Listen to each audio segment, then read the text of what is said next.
अस्सलाम वालेकुम। मेरा नाम डॉक्टर नवीदुल्लाह ख़ान है और मैं पिम्स हॉस्पिटल के न्यूरोलॉजी डिपार्टमेंट में एज ए मेडिकल ऑफिसर और एज ए रजिस्ट्रार काम करता हूँ। और आज हमने बात करनी है एपिलेप्सी पे, जिसको मिर्गी की बीमारी भी बोलते हैं। तो ये एक बहुत लंबा टॉपिक है, लेकिन कॉमन लोगों के लिए जो जो चीज़ें इंपॉर्टेंट है, जो हमारे माशरे के लिए चीज़ें इंपॉर्टेंट हैं, मैं उस मौजू पे ज़्यादा बात करना चाहूँगा। सबसे पहले तो हमारे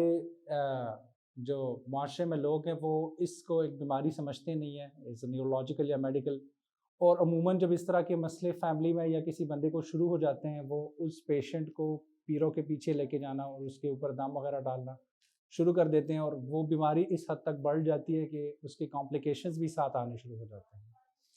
जो एपिलेप्सी बीमारी है, असल में इसमें होता ये है कि हमारे ब्रेन से कुछ इस तरह के डिस्चार्जेस होते हैं। एक किस्म का ये समझ लें कि जो हमारे ब्रेन का सर्किट है वो ख़राब हो जाता है, तो वो इलेक्ट्रिकल एक्टिविटी जो हमारे ब्रेन के अंदर हो रही होती है वो इतनी बढ़ जाती है, जिसकी वजह से इंसान को बाहर से टांगों और बाजू में सिम्टम्स आना शुरू हो जाता है। उस दौरान हो सकता है कुछ उसमें इस तरह के इकसाम है कि पेशेंट को कुछ पता ना चले कि उसके साथ क्या हो रहा है। अमूमन जो हम देखते हैं जिसमें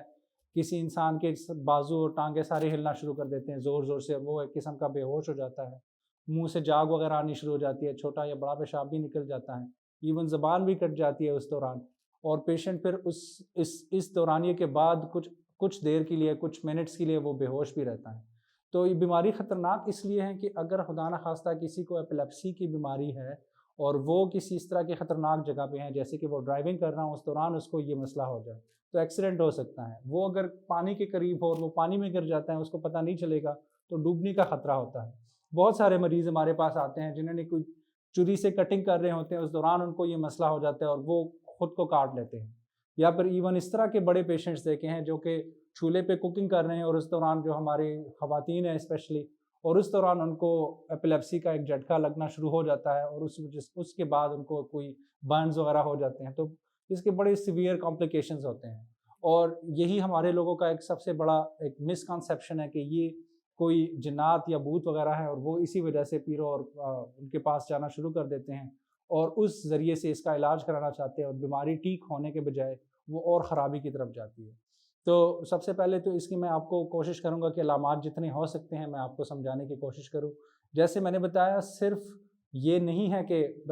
किसी बंदे को हाथ-पाँव उसके जल्दी से हिलना शुरू हो जाते हैं, तेज़-तेज़ हिलना, मुँह से झाग आना शुरू हो जाती हैं, आँखें उसके ऊपर चली जाती है, चेहरे पे भी एक एक साइड पे चेहरा मुड़ जाता है, या फिर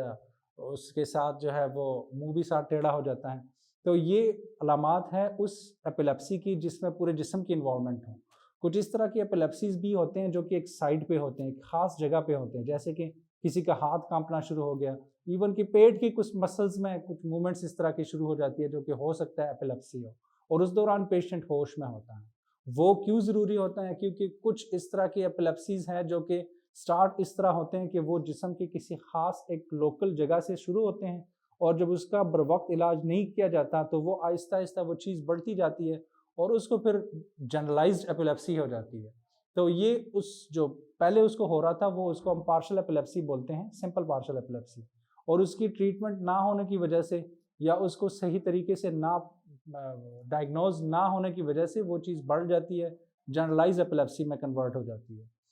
तो इसका इलाज बहुत ही इम्पोर्टेंट होता है। जैसे मैं प्रीवियस अपने वीडियोज़ में भी बताता रहता हूँ कि आपने खुद को प्री मेडिकेट नहीं करना। जैसे भी कोई इस तरह का बंदा आपके फैमिली में हो, आपके माशरे में हो, उनको चाहिए कि आप फ़ौरन से उनको बताएँ कि वो अपने फ़िज़िशियन या फिर अपने न्यूरोलॉजिस्ट से रुजू करें। क्योंकि इस बीमारी में काफ़ी सारे पेशेंट्स अगर बरवक़्त अपना इलाज शुरू करें, मेडिकेशन यूज़ करें, तो आधे से ज़्यादा पेशेंट्स वो कुछ सालों के अंदर-अंदर ठीक हो जाते हैं और उनको दोबारा इस तरह के मसले मसाइल नहीं होते। तो ये बहुत ज़रूरी है कि उन पेशेंट्स को मेडिकेशन शुरू की जाए। मेडिकेशन में बहुत सारे अक़साम हैं हमारे पास, और वो फिर डिपेंड करता है कि वो पेशेंट को किस तरह की एपिलेप्सी है, और उसका बैकग्राउंड किस तरह है, उसकी उम्र कितनी है, और उसको एपिलेप्सी क्यों हो रही है। पुराना कोई और वजह था, फ़ालिज के साथ भी एपिलेप्सी हो जाती है, कोई बंदा पहले गिरा था, उसको सर पे चोट लगी थी, उसकी वजह से एपिलेप्सी हुई है, किसी बंदे को बचपन में कोई इन्फेक्शन हुई थी ब्रेन की, उसके साथ एपिलेप्सी हो रही है, या इस तरह का कोई भी रीज़न नहीं मिल रहा और उसको एपिलेप्सी। इन सब की ट्रीटमेंट डिफरेंट है और इन सब में डिफरेंट मेडिकेशन यूज़ होती है, اور میڈیکیشن یوز کرنے کا بھی بڑا ایک اسپیسیفک طریقہ ہوتا ہے کہ کتنے مقدار سے شروع کرنا ہوتا ہے اور پھر آہستہ آہستہ اپنے ڈوز کس طرح بڑھانی ہوتی ہے۔ ایک اس میں بہت ہی ضروری چیز کہ اس کی میڈیکیشن کی جو فریکوینسی ہوتی ہے اور جو ڈوزج ہوتی ہے وہ بڑی امپورٹنٹ ہے۔ مقصد اس کا مطلب اس کا یہ ہے کہ پیشنٹ کو جب کسی دوائی پہ شروع کیا جاتا ہے تو اس دوائی کی اس مقدار کو، جیسے کہ 200 ملی گرام کی کوئی دوائی ہے یا 500 ملی گرام کی ہے، وہ بڑا ضروری ہوتا ہے، اور وہ اس نے کتنی ٹائم لینی ہے وہ اس نے باقاعدگی سے لینی ہے۔ اگر اس میں سے کوئی ایک آدھ ڈوز مس ہو جاتی ہے تو بڑا مسئلہ ہو جاتا ہے۔ عموماً ایپیلیپسی کی پیشنٹس کو ہم ٹریٹمنٹ تب تک دیتے ہیں جب تک وہ 2 سے لے کے 3 سال تک اس طرح کے کوئی ایپیسوڈز یا پھر کوئی مرگی وغیرہ ان کو نہ ہو، تب ہی ان کی میڈیکیشن ہم آہستہ آہستہ بند کرنا شروع کر دیتے ہیں۔ تو یہ دوائیاں اپنے مقدار میں لینا اور اپنے ٹائم پہ لینا ضروری اس لیے ہوتا ہے کہ اگر کسی کی مرگی کے جھٹکے بند ہو گئے ہیں، سال ہو گیا، اور اس کا کسی بھی ریزن کی وجہ سے میڈیکیشن بیچ میں رہ جاتی ہے، یا تو اس کو ملتی نہیں ہے، یا پیشنٹ کہیں پہ چلا جاتا ہے، میڈیسن اپنے بھول جاتا ہے، کوئی بھی ریزن ہو، اور اس کو دوبارہ جھٹکے لگنا شروع ہو جاتے ہیں، تو اس کا جو یہ پورا سال بغیر جھٹکوں کے گزرا ہے وہ جو سارا اس نے کیا تھا وہ ساری چیز اس پہ پانی پھیر جاتا ہے۔ اس نے یہ ساری چیزیں ابھی دوبارہ سرے سے سٹارٹ کرنی ہے، پھر اس نے جو علاج شروع کیا اس کے بعد پھر ہم اگلے 2-3 سال تک دیکھیں گے۔ اور اگر اس طرح بار بار ہوتا ہے تو پھر ان مریضوں میں 1 سال کا اس کو جھٹکے نہیں لگے، بیچ میں میڈیسن کے ساتھ کچھ مسئلہ ہو گیا، پھر اس کو جھٹکے ہو گئے، تو اس کی پھر میڈیکیشن چلے گی وہی 2-3 سال۔ لیکن اگر اس طرح کے ریپیٹڈلی ایپیسوڈز ہو رہے ہیں، پیشنٹ جو ہے وہ میڈیکیشن اپنے ٹائم پہ نہیں لے رہا یا ڈوز پوری نہیں لے رہا، تو پھر اس طرح کا ایک ٹائم آ جاتا ہے کہ ان پیشنٹس میں ہم میڈیکیشن بند ہی نہیں کر سکتے، وہ ساری عمر انہوں نے میڈیکیشن لینی ہوتی ہے۔ تو یہ بڑا ضروری ہے، اور اس میں ہم نے دیکھے کوئی اراؤنڈ 50 to 60% جو ہمارے پیشنٹس ہوتے ہیں، اگر وہ باقاعدگی سے میڈیسن اپنی یوز کرتے رہیں تو وہ اس چیز سے بہتر ہو جاتے ہیں، وہ ڈیزیز ان کی ختم ہو جاتی ہے۔ یہ ہے کہ بہت کم لوگوں میں پھر بعد میں بھی ایک اس طرح کا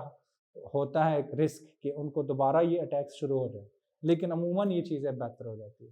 تو یہ بہت ضروری ہے کہ اگر آپ کے پاس آپ کے معاشرے میں، آپ کی فیملی میں کوئی بھی اس طرح کے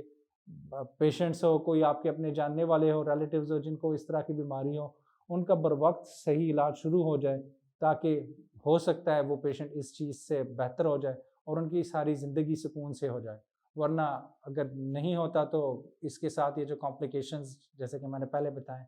ڈرائیونگ کے دوران کوئی ایکسیڈنٹ ہو گیا، یا کسی بندے نے کوئی تیز چیز ہاتھ میں پکڑا ہوا ہے، مرگی شروع ہو گئی، اس سے خود کو زخمی کر لیا، یہ چیزیں اتنی زیادہ ہو جاتی ہے کہ وہ پیشنٹ جو ہے وہ آگے کمپلیکیشنز کی وجہ سے ہی اس کی حالت خراب ہو جاتی ہے۔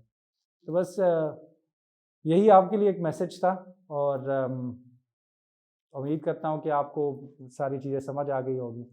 اور اس کے بعد انشاءاللہ ہم دوبارہ ملیں گے اگلی ویڈیو میں۔ اللہ حافظ۔